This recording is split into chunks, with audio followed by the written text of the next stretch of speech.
Ya, buenos días a los que estamos presentes y a los que están en forma virtual. Buenos días a todos. Hoy día vamos a hacer la reunión que está organizada por la Unidad de Protección de Infantos y Adolescentes del hospital.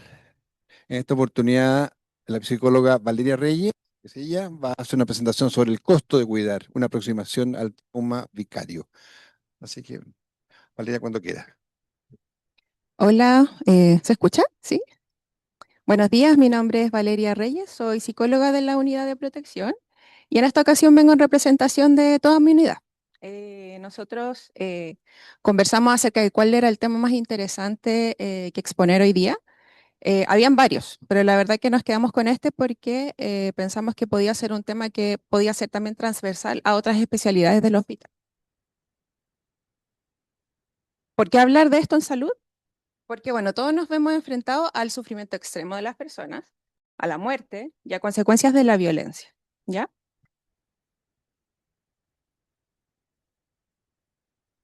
Aquí voy a hablar de varios conceptos que son importantes, ¿ya? El trauma vicario, si bien es cierto, es el central. También vamos a hablar del burnout y la fatiga por compasión, que son similares, son parte de un mismo fenómeno.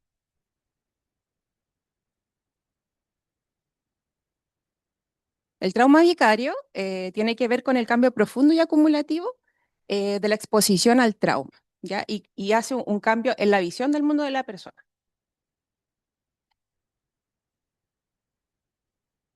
La fatiga por compasión, por su parte, se debe al desgaste físico y emocional y psicológico que experimentan los profesionales. Ya es como un agotamiento, como si se agotara la batería empática. Otro concepto también es el burnout, ya que es similar, está dentro del mismo fenómeno y puede darse también a la misma vez, pero es diferente porque tiene que ver con la sobrecarga del trabajo, ya propio de experimentar situaciones con personas que han vivido trauma. Pero la diferencia es que, a diferencia del trauma vicario, puede mejorar con el descanso. Aquí algunos ejemplos, por ejemplo, en el caso del burnout, es un enunciado que podría diferenciar con los otros, es, estoy agotado por mi trabajo, ya tiene que ver con la carga laboral. La fatiga por compasión, por su parte, es, me cuesta sostener el sufrimiento del otro, pero se queda en esa esfera, ¿ya? En cambio, el trauma vicario es como la evolución de estos dos, cuando esto ya se ha cronificado y uno de los enunciados podría ser, mi forma de entender el mundo cambia por lo que he visto y escuchado. ¿Ya? En este sentido, también yo me he preguntado cómo lo estarán experimentando, por ejemplo, las personas que están atendiendo en la actualidad, por ejemplo, el desastre que está en Venezuela. ¿Ya? Podría ser que esa misma exposición esté generando también trauma vicario. Algunos síntomas del trauma vicario, em, nosotros los agrupamos de esta manera, por ejemplo, en el área física, que tienen que ver mucho también con el estrés postraumático, ¿ya? Fatiga persistente, alteraciones del sueño y tensión corporal. Las personas que trabajamos en trauma habitualmente también nos vemos enfrentados a ciertas patologías también físicas por el exceso de exposición también a situaciones que son traumáticas. En el área emocional, tal como lo dije, muy similar al estrés postraumático, que tiene que ver con la tristeza, la irritabilidad, la sensación de impotencia de no poder abordar o solucionar los temas en los que estamos trabajando, la culpa y la disminución de la empatía. En este sentido, este último también se homologa también al burnout, ya que es donde las personas nos podemos ver enfrentadas como a la apatía con relación al sufrimiento de los demás. En relación a lo cognitivo, como dijimos, el trauma vicario tiene que ver también con una forma de ver el mundo que es distinta, que es más pesimista. Ya algunos ejemplos puede ser, nada va a cambiar, ¿ya? La situación que yo estoy abordando, a pesar de los esfuerzos que yo haga, no va a cambiar lo que ya está sucediendo.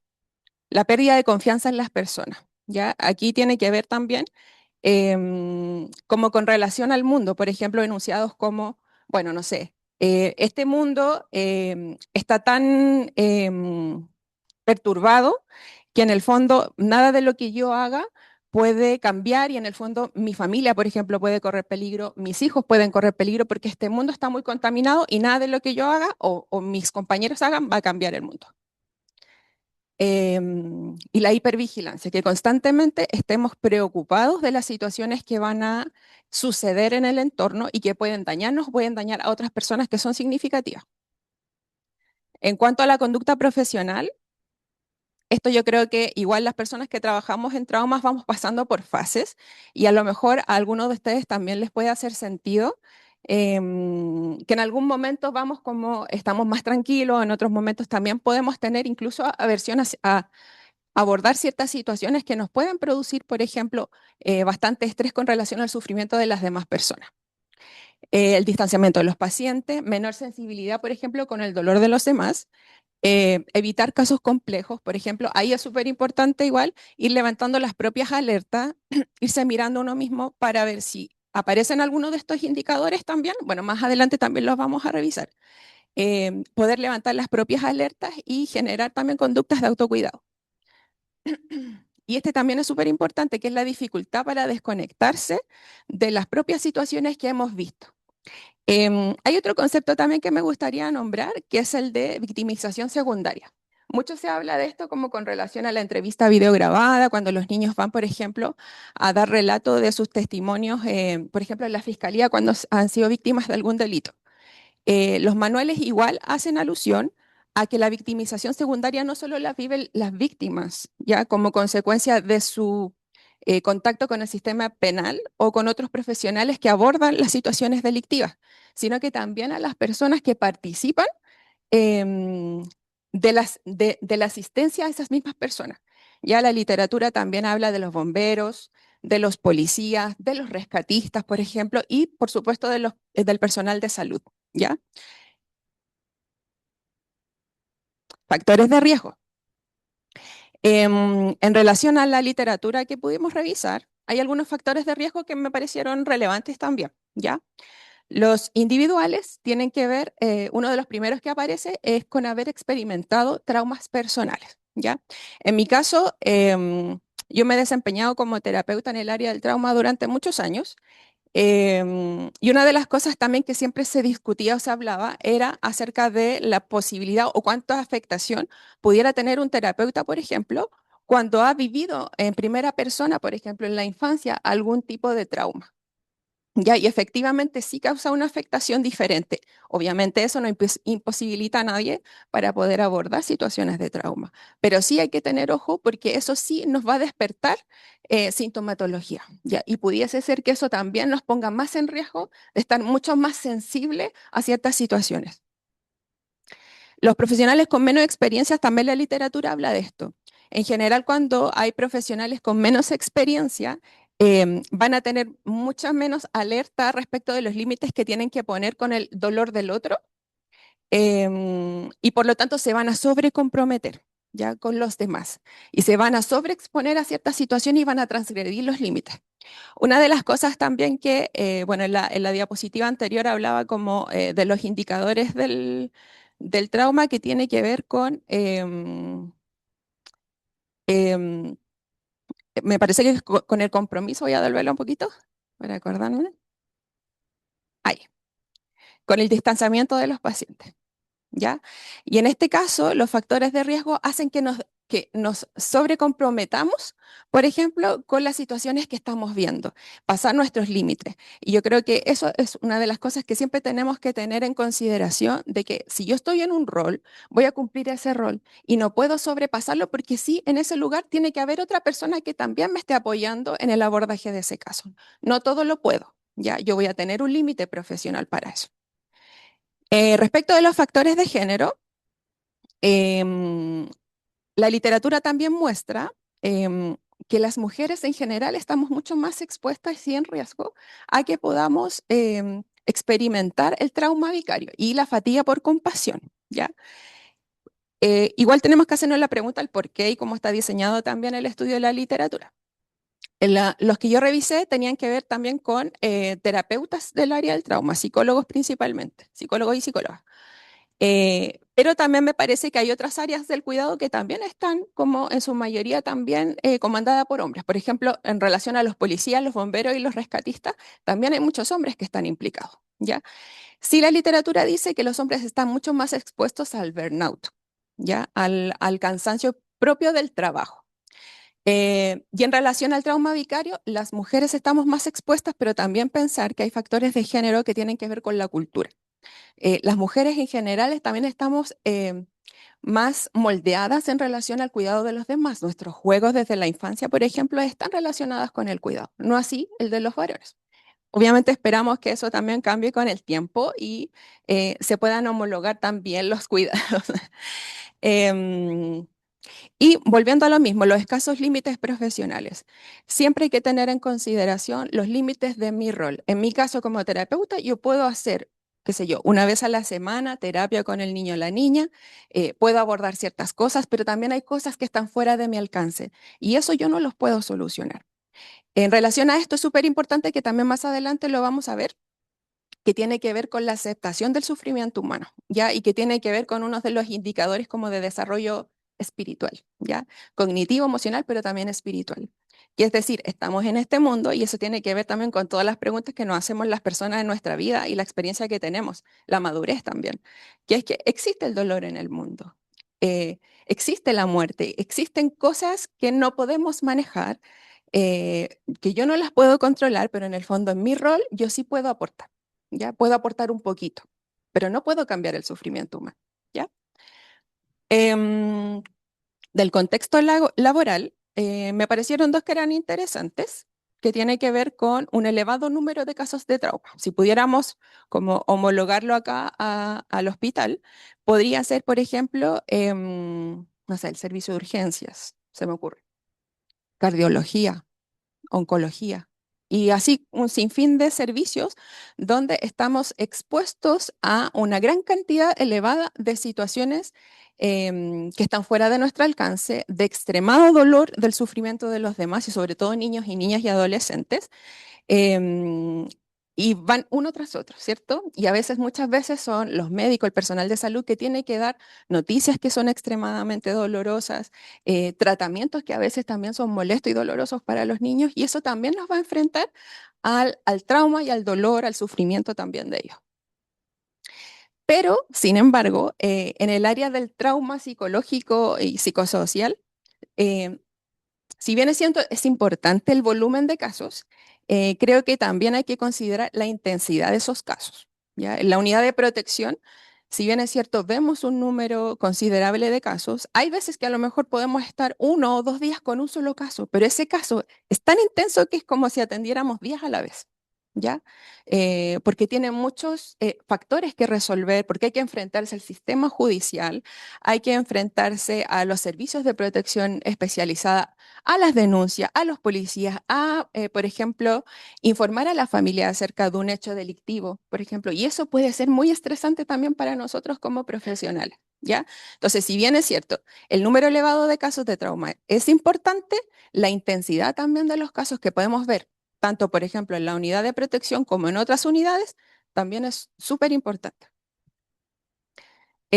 Respecto a factores de riesgo de la institución, em, la falta de supervisión clínica o apoyo técnico.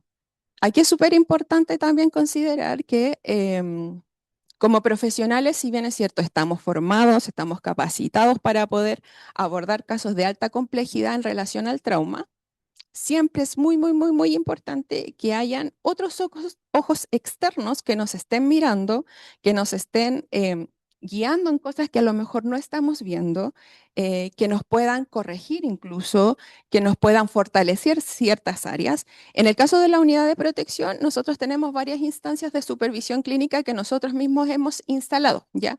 Aprovechando también la experiencia de los profesionales que llegamos como después, desde el 2023 al hospital. em, que tiene relación, por ejemplo, con los días lunes de realizar la reunión de la UPI con el equipo de médicos ampliados, donde el equipo completo de médicos y de especialidades también nos hacen retroalimentación de las intervenciones que nosotros estamos haciendo desde lo psicosocial, ¿ya? Eso nos sirve, por lo mismo que les mencionaba, para mirar lo que no estamos mirando, para ponerle énfasis a cosas que no a lo mejor no hemos relevado como tal, y también en la integralidad de las intervenciones. Mientras más personas participen em, abordando un caso, va también a delimitar los límites profesionales de cada uno. También tenemos reuniones los jueves donde revisamos casos y cada vez que es necesario también.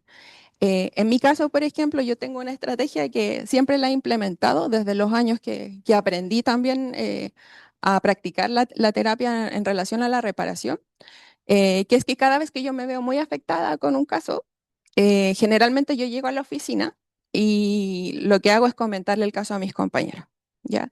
Como si algo me acongoja, decirlo.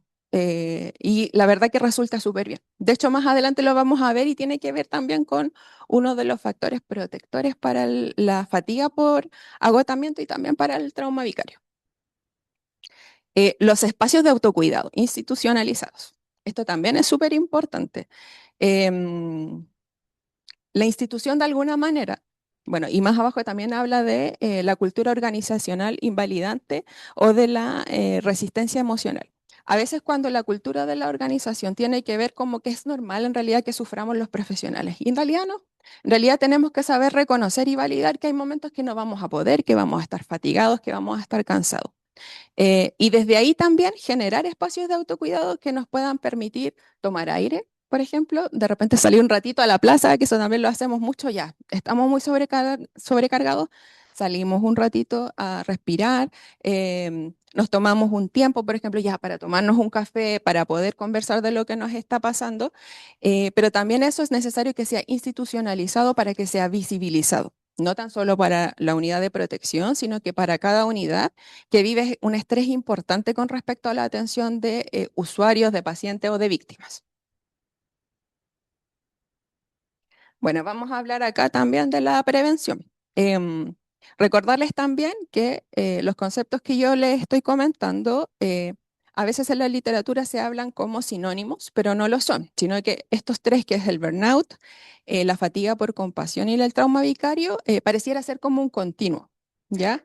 Si se presenta el burnout, por ejemplo, y la fatiga por compasión, es mucho más probable que se pueda desarrollar como de manera, si se presenta de manera crónica, el trauma vicario. Em, pero es un fenómeno en realidad que se complementa, que puede darse a la misma vez, y la verdad que lo más importante es tratar de evitarlo. Yo creo que cada profesional que ha trabajado por años también en relación al trauma, por momentos sí se ha agotado. Ya, a mí me ha pasado que sí me ha agotado por momentos, pero es súper importante aplicar también estrategias de autocuidado y de ya. En relación a lo emocional y físico. Recordarles también que uno de los, como de los indicadores para poder evaluar el trauma vicario siempre va a comenzar por el estrés postraumático. Entonces aquí hay siempre señales físicas y emocionales que es importante reconocer de manera temprana.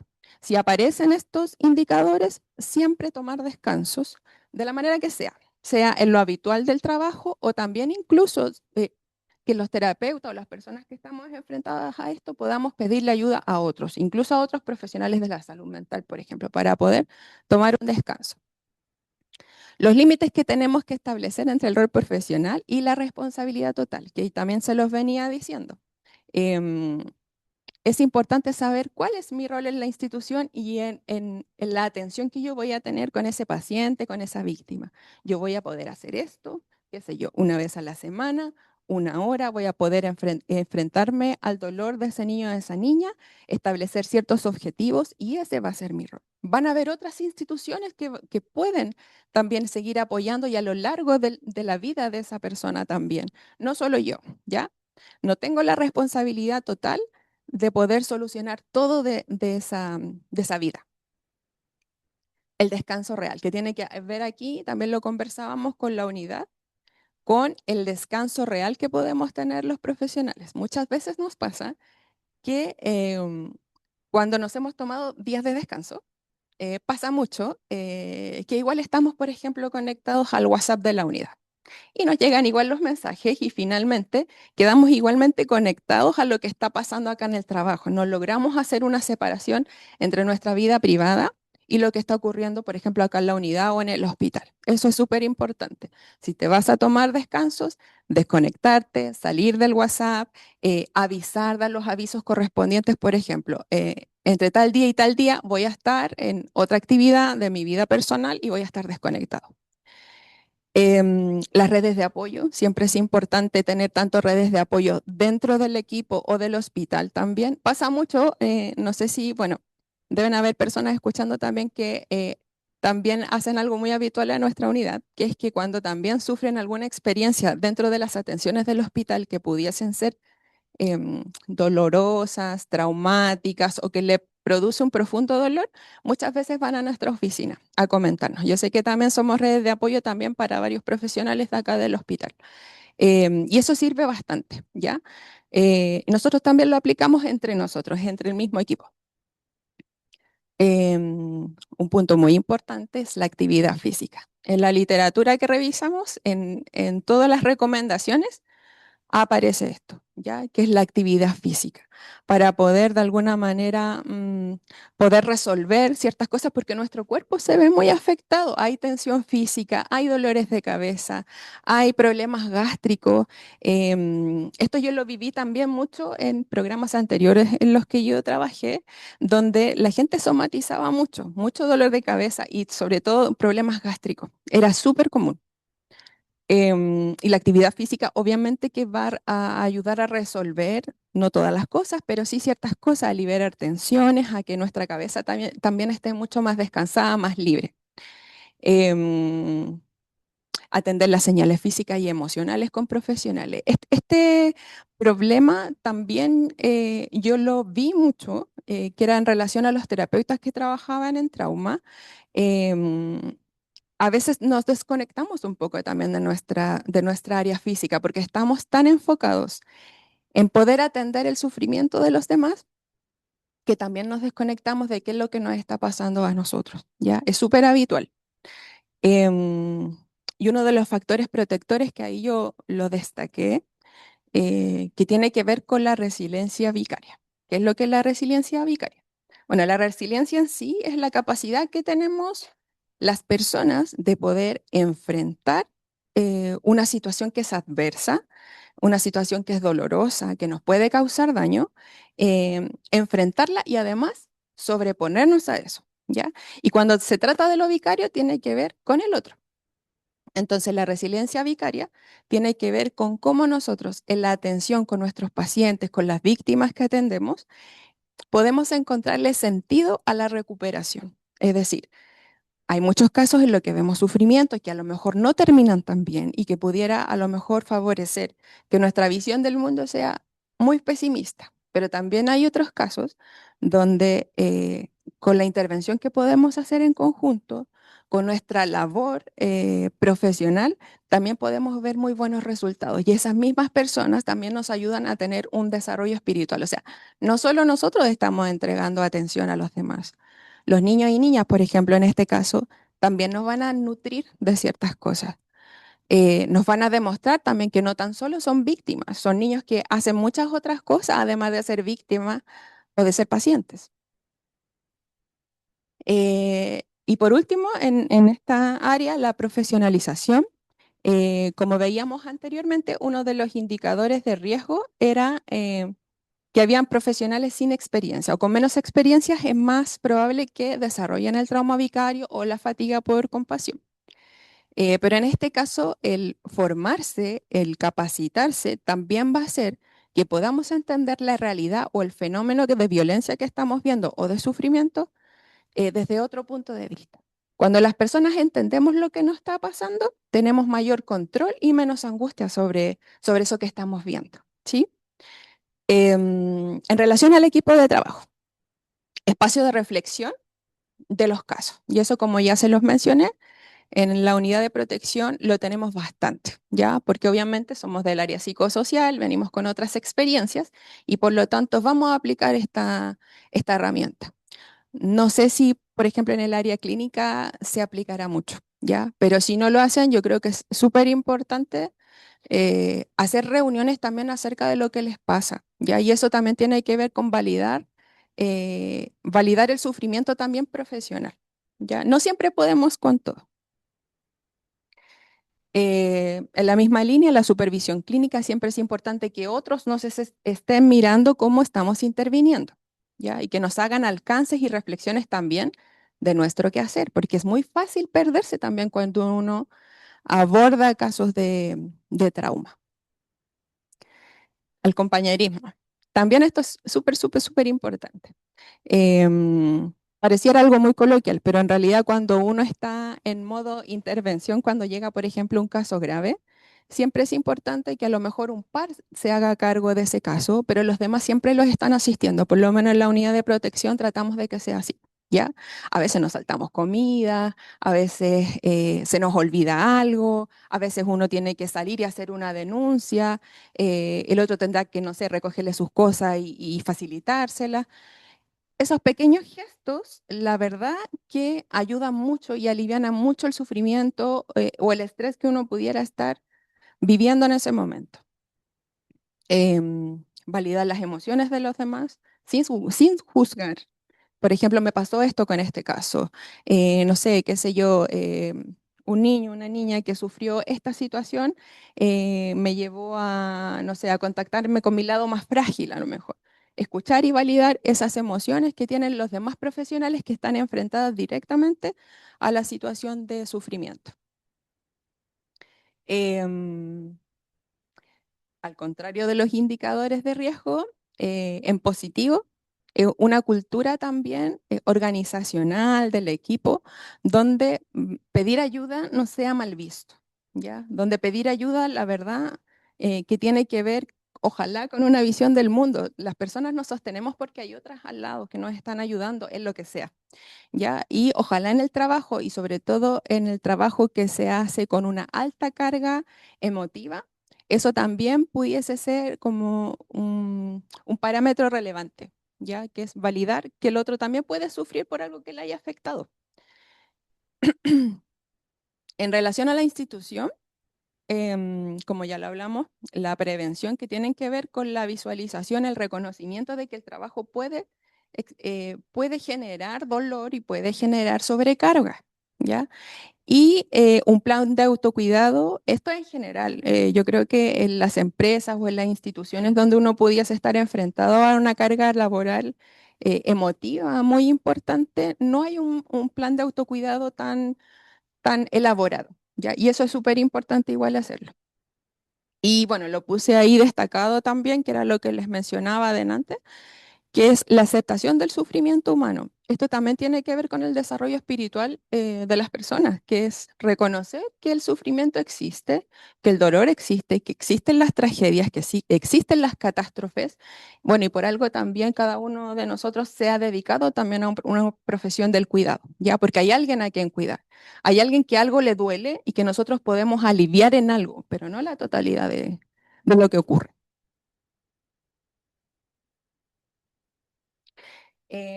Para ya ir finalizando, elegí esta frase que tiene que ver con Figley, que es uno de los primeros autores que habla del trauma vicario y dice, cuidar a quienes trabajan con el trauma es parte esencial de cuidar a las víctimas. Cuidarnos nosotros en el fondo, porque nosotros somos nuestra herramienta, ¿ya? A diferencia de otras profesiones, nosotros somos los que vamos a estar expuestos como en primera línea al abordaje del sufrimiento humano. Por lo tanto, si la institución, si nosotros mismos nos cuidamos, también vamos a estar mucho mejor, más íntegros y vamos a poder hacer una mejor intervención con las personas que sufren. ¿Ya? Bueno, esa ha sido nuestra presentación de la unidad de protección, pero viene un bonus. Sí, sí, no queríamos perder la oportunidad de nombrar esto. Eh, Como yo sé que en la medicina, también en la pediatría, los conceptos van cambiando, los diagnósticos también, en lo psicosocial también ocurre lo mismo. Em, Hay palabras que de repente tienen mucho peso, ¿ya?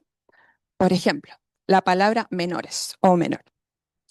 Es una palabra que la verdad que está bastante obsoleta. ¿Ya? Algunas leyes sí todavía la tienen, y hablan del menor o los menores, pero en realidad en el mundo ya psicosocial que trabajamos en protección, esta palabra ya no se usa. Ya se usaba anteriormente porque había otro paradigma respecto de la protección, que los niños eran solo objeto de cuidado. O sea, yo iba y le entregaba cuidado a un niño. ¿Ya? Em, pero todas las reformas, todos los tratados, la Convención de Derechos también, van en una línea que tiene que ver con el enfoque de derechos y es que los niños, niñas y adolescentes son sujetos de cuidado. ¿Ya? Y eso marca una diferencia también, porque todas las reformas y todas las políticas públicas que se construyen tienen que ver con hacer partícipe también a los niños, niñas y adolescentes de los mismos procesos. Quizás podemos discutir qué tan grande sea eso, qué tan buena sea esa influencia, si es real o no en la actualidad. Pero la verdad que ese es el enfoque que se está tratando de instalar y por lo tanto el lenguaje también ahí cumple una labor súper importante. Por lo tanto, no vamos a decir menor o menores, siempre vamos a decir niños, niñas y adolescentes. ¿Ya? Esto también se usa harto en la prensa, no sé si lo han escuchado, hablan de los menores. Ya, no se usa esa palabra, está obsoleta. Se habla de niños, niñas y adolescentes. Eh, NNA también, ya es que es como la abreviación. Tampoco se habla de prostitución infantil, ¿ya? La prostitución es el ejercicio, ¿cierto?, de sexual y comercial, ¿cierto? Donde podemos discutir también qué tan voluntario es que una persona ejerza el comercio sexual, una persona adulta. También podemos discutirlo y revisar la vida de esa persona y ver qué tan libre fue esa elección, ¿ya? Pero aún así estamos hablando de adultos. Se habla de prostitución en el caso de adultos. Los niños no pueden consentir y sobre todo si están en una situación de extrema vulnerabilidad. Por lo tanto, ningún niño es libre de consentir y de participar en actividades sexuales comerciales. ¿Ya? Vamos a hablar en este caso de explotación sexual infantil o explotación sexual comercial infantil. ¿Ya? Jamás prostitución infantil, porque ningún niño elige llegar a ese lugar. Tampoco niños del Sename. ¿Ya? Primero porque el Sename ya se supone que ya no existe. También podemos discutir qué tan diferente es la nueva modalidad, es una discusión, pero el Sename en sí ya no existe, no existe eso, sino que ahora es el Servicio de Protección Especializada a la Niñez, ¿ya? Y los niños, en vez de decir niños del Sename, podemos decir niños bajo la protección o la tutela o el cuidado del Estado, ¿ya? Nos parecieron que estas alusiones era importante también reflejárselas para que también vamos cambiando el lenguaje, podamos ir cambiando también en alguna medida la realidad de los niños y las niñas y también tengamos cuidado porque muchas veces los niños también escuchan cuando los adultos en atención, por ejemplo, de salud, hablan acerca de estas cosas y obviamente que se pueden ver expuestos em, a la victimización secundaria. ¿Ya? La victimización secundaria es la victimización que sufren los niños, niñas y adolescentes al verse expuestos, por ejemplo, al abordaje en salud o en el sistema judicial, ¿ya? Luego de haber vivido una primera victimización que es el delito propiamente tal. Ahí está la bibliografía y ahora sí terminamos.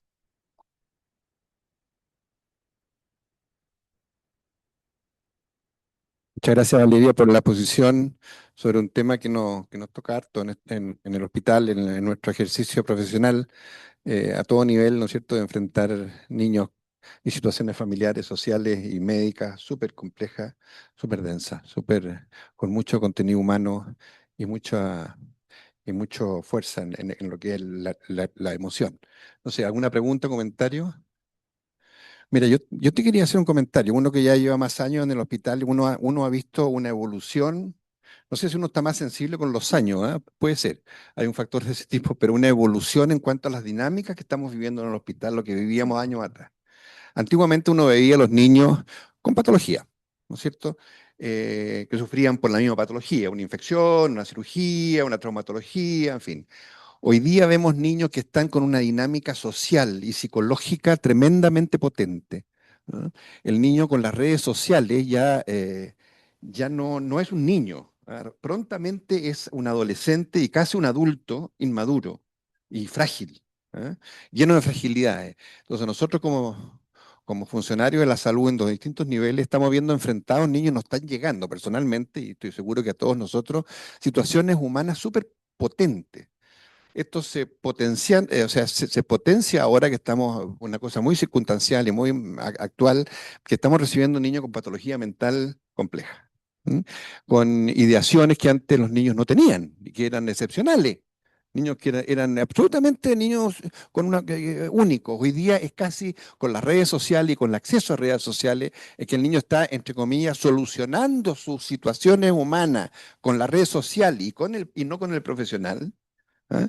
Y a escondida de los padres están buscando soluciones que a nosotros, a mí personalmente me parecen catastróficas. ¿Ah? Y nosotros como personas de la área de la salud, no sé, nos están afectando muchísimo. ¿Ah? Yo creo que el hospital y toda la salud tiene que estar muy atenta de esto, no solamente por los niños, sino que lo que estamos nosotros enfrentando, porque no lo sabemos hacer bien. ¿Qué opinas tú de esta situación nueva, este cambio que uno está viendo? ¿O no está? De hecho, justo antes de venir para acá estábamos conversando con el equipo respecto de esto también. Y venimos también hace harto tiempo conversando como respecto de los cambios en los perfiles de atención de los niños, niñas y adolescentes. Yo creo que se conjugan varias cosas.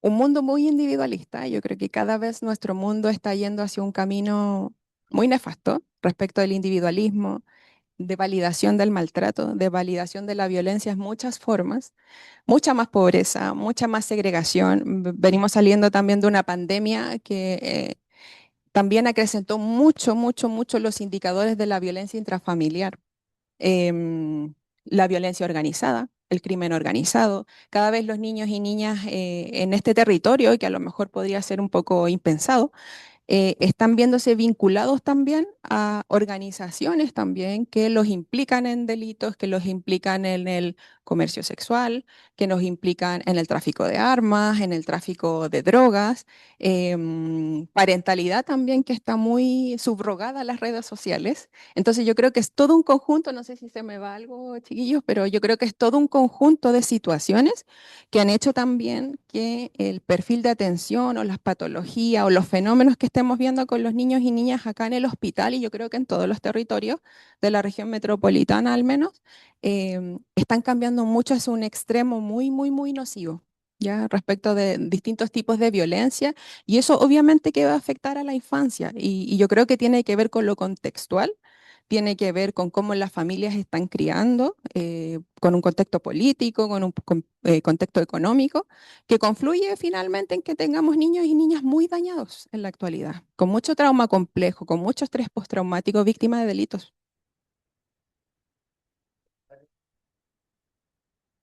Francisco. Muchas gracias, Valeria, y al equipo por la presentación. Creo que es súper importante haberlo tomado, porque también como hospital justamente comparto lo que dice el doctor Wolf, que hemos cambiado harto el tipo de paciente Mm. y ya sea a los profesionales de salud mental les cuesta, le ha pegado Sí. fuerte esto el resto de profesionales de salud más biomédicos Mm. con mayor razón. Entonces, hablar de cómo nos afecta esto a nosotros yo creo que es súper importante. Mm. Y quería pedirte si podías volver a mencionar las diferencias entre el trauma vicario, burnout y Fatiga por fatiga agotamiento. por... Sí, sí, porque todavía Sí, se me mezclan. literatura, la verdad, doctor, que hay veces que aparecen como sinónimos, sin embargo, no son sinónimos. Pero sí pudiesen ser partes de un mismo fenómeno, ¿ya? Quizás voy a devolver la presentación donde están los ejemplos. Aquí. Porque el burnout también se puede dar en otros contextos de trabajo donde no necesariamente nos vemos enfrentados al sufrimiento humano directamente. Podría ser en una fábrica, por ejemplo, que puede aparecer el burnout.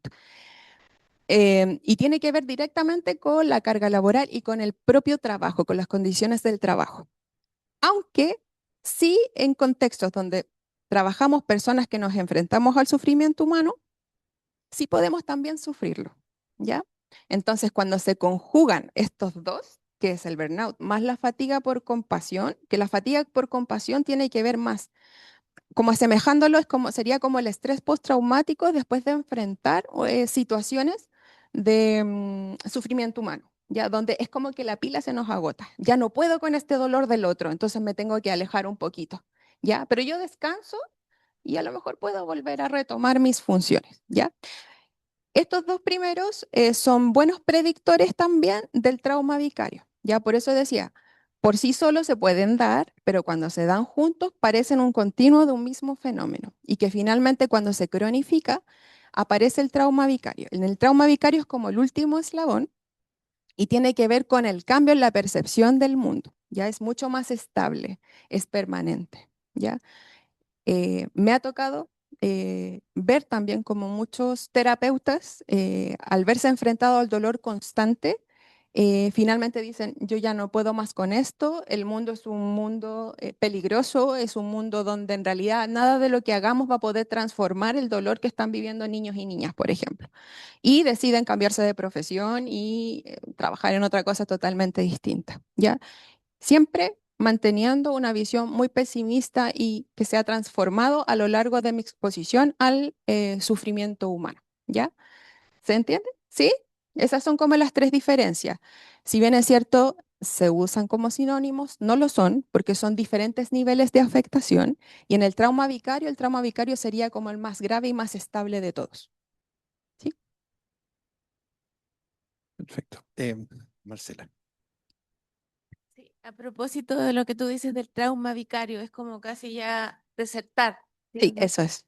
Y eso, ¿cómo se puede trabajar? Porque en el fondo estamos todos expuestos a eso y yo creo que el último tiempo ha sido muy agotador, sobre todo con la patología de salud Totalmente. mental y también con los pacientes crónicos. Tenemos muchos pacientes crónicos en las unidades que uno también se siente muy agotado, cuesta mucho, hay muchos problemas, como dices tú, de pobreza en la familia, de falta de recursos, y a veces uno siente que ya como que no puede ayudar más. O Mm, sea, ¿qué hacer con eso? mm, ¿Cómo lo podemos, eso tiene solución o no? O ya uno se queda en el trauma y no hay solución. mm. Siempre es importante ir a terapia cuando nos vemos enfrentados a estas situaciones, tomar descansos y también porque yo creo que el sufrimiento del otro también nos enfrenta a poder repensar el mundo y repensar nuestras relaciones y el cuidado de nuestra propia familia incluso, a veces, como en qué lugar están, por ejemplo, siendo criados, desarrollados nuestros hijos, por ejemplo. En relación a la prevención, ir a terapia, como ya lo mencioné, siempre es muy bueno, ya porque ahí uno puede individualmente también abordar cómo de manera personal esto no transforme mi visión del mundo. Los límites profesionales también. O sea, yo puedo tener las mejores intenciones de ayudar, de aliviar ese sufrimiento humano, pero van a haber cosas que no tienen que ver conmigo. ¿Ya? Yo puedo administrar un medicamento, o puedo conversar, o puedo contener, pero no puedo transformar completamente la realidad de esa persona. Y por eso en algún momento también mencionaba como respecto de la idea o el desarrollo espiritual, de poder comprender que el sufrimiento humano existe, nuestro mundo es así. No podemos cambiarlo. El sufrimiento, la muerte, el desastre, por ejemplo, es algo que ocurre. Pero ¿cuál va a ser mi rol? Yo puedo aportar en esto, pero no puedo más allá. Y ese es mi límite, ¿ya? Cuesta mucho, ¿ya? Porque uno quisiera solucionar todo. Pero también creo que hay que priorizar también nuestra propia salud mental y decir, hasta aquí yo puedo, porque si yo me paso un poquito más, eso también me va a causar daño a mí y finalmente tampoco voy a poder ayudar a otros que tengo como en la fila también para ayudar. Por lo menos a mí eso me ha servido como al verme enfrentada mucho al sufrimiento de niños y niñas, ya en agresiones sexuales, en maltrato, y también pensar que este otro punto que también mencioné, que es la resiliencia vicaria. Siempre los niños nos van a enseñar algo. Suena muy romántico, pero la verdad que sí. Siempre los niños nos van a enseñar algo. A veces los mismos niños terminan aceptando la muerte, el dolor, también toman decisiones sobre sí mismos, respetar también esas decisiones. Yo creo que es importante también ver cómo los niños no son solo víctimas, no solo son personas que han sufrido, son muchas otras cosas más que se han desarrollado. Eso. Ujú. Mauricio. Sí, solo una reflexión en relación a bueno, lo que ha presentado Valeria versus el concepto de productividad, ¿ya? Eh, donde equipos, como por ejemplo cuidados paliativos, el equipo de enlace de psiquiatría, oncología, cardio, la urgencia, la misma unidad de protección, la unidad de psicología, eh, se ven como presionados por el tema de la productividad y completar agendas, ¿ya? Y rendir números. Entonces, cómo la institución, digamos, logra, por lo menos con los equipos que están más expuestos, visualizar que se trata de un trabajo distinto, mucho más agotador, mucho más intenso, tal como lo ha graficado Valeria en su presentación, y en el fondo haya una consideración en relación a que la productividad no puede ser igual a otros servicios, ¿ya? En términos de la cantidad de pacientes que se pueda exigir. Eso por un lado. Y por otro, el concepto en general como sociedad de que si a alguien no le gusta un trabajo, usted es libre de irse, ¿ya? Bueno, eso está años luz del concepto de cuidar, ¿ya? Eh, y vamos como al meollo un poco de la presentación. ¿Quién cuida? En el fondo, al que cuida, ¿sí? Y si como sociedad, en el fondo, no damos como ese avance o no lo logramos visualizar, bueno, finalmente vamos a terminar en un mundo muy individual, ¿ya? Donde en el fondo nadie va a querer motivarse por querer cuidar, porque no hay ninguna gratificación o recompensa en función o, valga Consideración. la consideración, frente a quienes ejercemos este tipo de trabajos. Eso como reflexión. Mire, yo quería mencionar un punto, que va en relación a estos mecanismos que tú mencionaste respecto a cómo nosotros, la gente que trabajamos en salud, podemos ir eh, previniendo estas situaciones, ¿cierto? Buscando alternativas en forma activa para que nos defiendan, ¿eh? Que es el compañerismo, la actividad física, salir a dar una vuelta, compartir los pacientes. Pero hay un punto que a mí me parece clave, que tú lo mencionaste, pero a mi modo de ver poco, que es la búsqueda de la espiritualidad. Ahí yo creo que uno de los grandes problemas que hay hoy en día en la juventud y debido a cómo estamos viviendo, a las comunicaciones, al materialismo que estamos viviendo cada día más en lo material y menos en lo espiritual. Y el ser humano, entre más vive en lo material, en lo tangible, uno se va quedando cada día más solo en esto. ¿Eh? Y si uno le agrega las redes sociales y los mecanismos de redes sociales, computación, qué sé yo, el celular, en fin, el ser humano está cada día más solo, metido en sí mismo y el ser humano es profundamente frágil, producto de su historia y de su condición de ser humano. Yo creo que hay una instancia que es la espiritualidad, buscarla donde uno crea que es posible. Desde la religión, hay varias religiones que se han visto fragilizadas por eventos, ¿no es cierto?, que han sucedido en el último tiempo, pero la espiritualidad no va en las instituciones, sino que va en la vida espiritual de cada uno. Y yo creo que ese es un refuerzo enorme para nosotros, la búsqueda en esa línea. Insisto, en la línea que a uno lo llame, ¿ah? Pero yo creo que es un factor que hay que desarrollar. Sí, creo que el desarrollo de la espiritualidad, del modo que uno la entienda, es un factor protector no tan solo para esto, sino que para la vida, en común para el respeto de los demás, para el respeto a la naturaleza, a los animales, nuestros pacientes, nosotros mismos. Eh, Tiene que ver también, por ejemplo, con el aspecto que yo mencionaba, que es la aceptación, ya del dolor también. Creo que cuando uno le da muchas vueltas, finalmente tiene que enfocarse como en los puntos donde, vuelvo a repetir, donde uno los puede resolver, pero también aceptando que estas situaciones ocurren. No podemos, pensando también, he pensado mucho estos días como en relación al desastre en Venezuela, como claro, hay cosas que se pueden evitar. Incluso acá en Chile si pasara, el otro día escuchaba como a un ingeniero que hablaba y decía, sí, nuestras como construcciones están aptas como para resistir, pero aún así nadie nos libra de que si viene un mega, ultra terremoto, a lo mejor igual nos puede pasar lo mismo. Va a haber sufrimiento humano, van a haber desastres naturales, va a haber violencia. Lamentablemente los seres humanos, de alguna manera, como estamos implicados en el poder, va a haber siempre una violencia hacia otro. Obviamente siempre...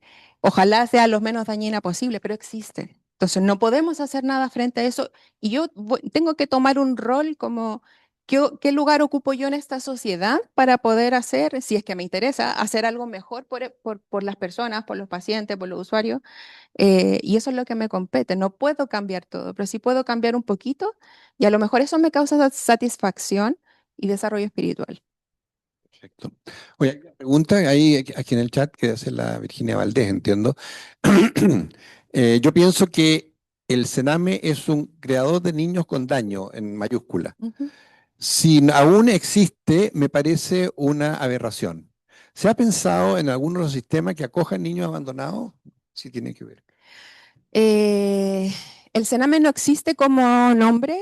eh, Creo que fue 2022 que hubo una transición. Ahora se llama Servicio Especializado hacia la Niñez y la Adolescencia. Por lo tanto, ya no existe, pero la organización, Incluye menores el término, entonces ya está. exactamente, exactamente. Pero existe lo mismo que finalmente cambiaron de nombre. Sí han habido algunas modificaciones, se han incluido ciertos parámetros, protocolos, por ejemplo, de la victimización secundaria, la ley 21.057. Pero la estructura en general es muy similar, ¿ya? Ahora, Sename no solo, o Servicio de Protección Especializada, no es solo residencias donde se llevan a los niños que están en situación de abandono, sino que tienen que ver con una serie de programas ambulatorios y residenciales también, ¿ya? Programas ambulatorios, por ejemplo, programas que atienden mediana y alta complejidad, niños con socialización callejera, que tienen que ver también con harta prevención, reparación del maltrato y el abuso sexual, y también programas de baja o mediana complejidad que tienen que ver con el fortalecimiento de habilidades parentales, ¿ya? Y también otros programas de acompañamiento a familias que se han hecho cargo de otros niños, que también son ambulatorios, ¿ya? Claro, el modelo residencial yo creo que está en una crisis. Actualmente yo creo que también como hospital lo estamos viviendo. Hay que pensar también que si el servicio existe, también es porque como sociedad tenemos una dificultad. Ya los niños como en situación de abandono no aparecen porque sí. Ya hay familias que necesitan ser apoyadas, hay familias que tienen dificultades para cuidar a sus hijos y que los exponen también a la vulneración de derechos. Y por eso existen las residencias, ya lugares donde hay que llevar a esos niños porque si no, de lo contrario, sus vidas también corren riesgo y su desarrollo. ¿Ya? Entonces, yo creo que es un trabajo en conjunto, tanto de prevención, tanto de equiparar la cancha también para toda nuestra sociedad, nuestras clases sociales, que todos tengamos acceso a estar con nuestros hijos. Es que tiene que ver con todo, ¿ya? Con las jornadas laborales de los padres, con mayor equidad. Y para eso también, probablemente en el futuro, si es que eso se mejora, a lo mejor no vamos a necesitar tanto las residencias que existen hoy en la actualidad. Tenemos una crisis, no hay cupos, por ejemplo, en las residencias, hay niños que sí necesitan ser sacados de sus casas, lamentablemente, yo sé que cuesta entenderlo, y hoy en la actualidad incluso tenemos acá pacientes en el hospital que llevan varios meses esperando porque no tienen dónde ir. No hay residencias y no hay familias tampoco que lo reciban. Muy bien.